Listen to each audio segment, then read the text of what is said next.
Waagwan everybody.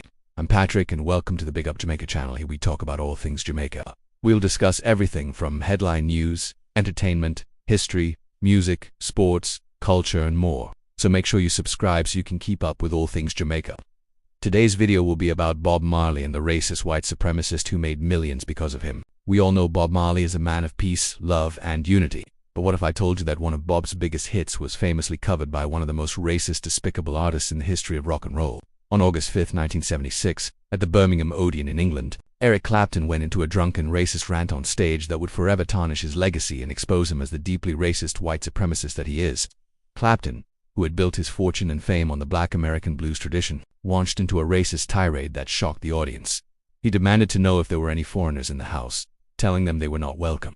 Not just in the concert hall but in the country. He invoked the name of Enoch Powell, the controversial conservative politician who, 8 years earlier, had delivered his infamous Rivers of Blood speech predicting civil war from mass immigration.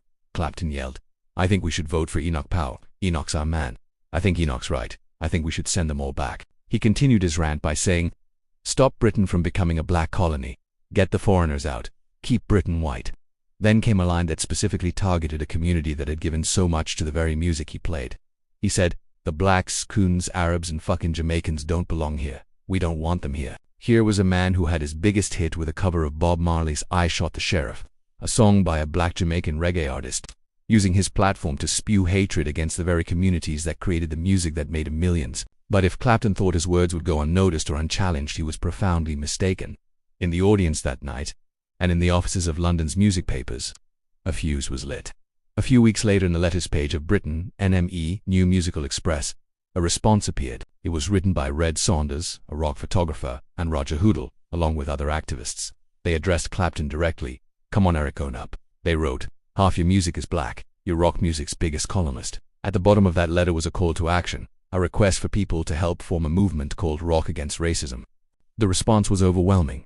Hundreds of letters poured in from musicians, fans, and ordinary people who were disgusted by Clapton's outburst. Rock Against Racism, or RAR, was formed in 1976, not in a boardroom, but in the gritty, photocopied pages of a fanzine called Temporary Hoarding. It was created as a direct response to this piece of shit racist Eric Clapton.